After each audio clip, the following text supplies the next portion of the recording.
Maoda din na time na nakaunahuna ko na magluto og arroz caldo. So, mauna akong manok, bukog lang na siya tanan guys. So, 10.25. So, kaya di man ko kabalo mo luto, nag-search ko, ay, daot mo itong bumbaya to eh. So, akong ibailuan. So, nag-search ko sa TikTok o kung saan pagluto sa arroz caldo. So, mo to, mauna akong gibasan ang bombay. Muna ang first ingredients. Akong hiwa-hiwa, sorry, kung dili mao ang, dili limpyo ang paghiwa-hiwa sa bombay, ako lang maghihapoy mukhaon, ana, no? So, ako na dahil gibutang sa plato. Next, gihinluan ako ang board, tapos ahos sunod. Gihinluan lang ako ang board kay halang ra ba tong bombay og ako nang gidukdok ang ahos og mabutang sa kong mata. So, mahalangan na sab kog balik. So, mo to, dice lang gihapon na ako ang paghiwa sa ahos. Di siya perfect, guys. Pero sige, right, ako lang man eh. Mautog yung kasanapod na ako. Ang third na is luya. Sagdi lang na siya pagpanit. Na nahurot na ang unod. Kay ako lang manggihapon na guys. Then, ako lang po siya hiwa-hiwa. Di kayo pino guys. Kay, lainan ko sa lasa sa kuan. Pero apil man na sa ingredients. So, go. Then, muna na siya. Ang gisunod na ko guys, ang manok. So, muna siya ang manok no. Napalit ako na siya sa groceryhan. Then, patakan lang na ako na siya o slice ay balagahin. Tapos ako ang kutsilyo kay habol. Kita lang yun pamagi para makakaon lang ko sa akong cravings. So, yung ani na dariya guys. So, pagkahuman ana, ay wala din ako gihurot og butang ang kuan. Ang manok. Nan buko gidugangan nako siya og unod. Mao na. So frozen pa man na siya guys. So ako na siya butang sa defrost na ko na siya sa microwave. So gitunga lang nako no. Kay basin way lami ba. Di kaya to daghanon. So mao to gigagmay lang pag gihapon nako ang unod sa manok. Kanain ana siya na size. Pero kung gusto mo na mas dako, di go. Pero ako kay karang tisting naman ni ako sagdiin na lang. So dagagmayan din po din ako kaayo ra pod na. So mana. So while naga-defrost ko atong gahit na manok, nag-init na daan ko sa kulutuanan. So mao na ni siya.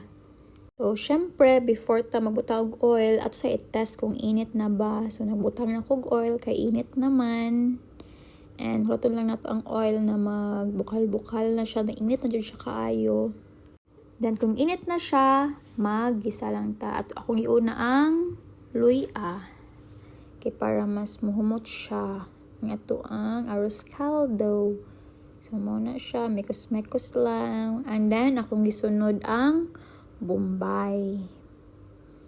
O gisunod na po na ako ang ahos. So mekos-mekos lang dahil pagkahuman ana. Mekos. And pag feel ninyo na pwede na, ay kung feel din ako na okay na, so ako na lang din gidugang ang manok.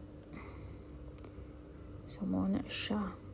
Bugang na ko ang katong mga bukog-bukog. Ang butong apilon ba ng mga tamukan na, pero ako na lang i-apil eh. Mapod ko sure good.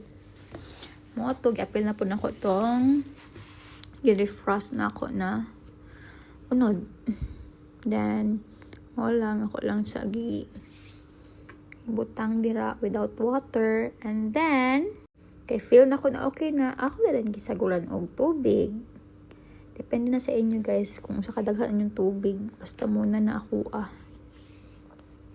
Then ato lang na hulaton na mo bukal. Kay maghimo magultan maghimo ta og broth ba. Ganyan. Kamo nila bansay-bansay sa inyong tubig guys. Nagtudlo po dahil sa akong uyab. So mo to mekos na lang nako. Niambot lang po niya pagkatudlo no kay katawan ram ko niya. So nagbuot-buot lang ko. Nagtanaw na ako sa TikTok. Then mao na siya. Then pakuluan lang na siya. No, mag-wait lang ta until mo kulo na siya. Kasi feel ninyo na kuan sagulan. Ay, wala gina ko sagulang rice. Tapos ibutang na dayon ang rice kadugay ba. So mao na siya. 1 cup of rice, depende bansay na lang jud pud guys kung ambot basta mao na siya, gitilok lang kay sayang. So kana gidugangan ako rice. Hoy, kadugay. Ay, wa man din ako na fast forward tong last video. So mo to gimekos lang na ako, gibutangan ako siya og sa bitawang nor cubes o kana chicken to siya, tapos gikuhaan lang ako itong mga tamok-tamok gani. So dapat dahil dito nimo butang, then nag-add kog patis, then pepper, then voila, na ko'y arroz caldo.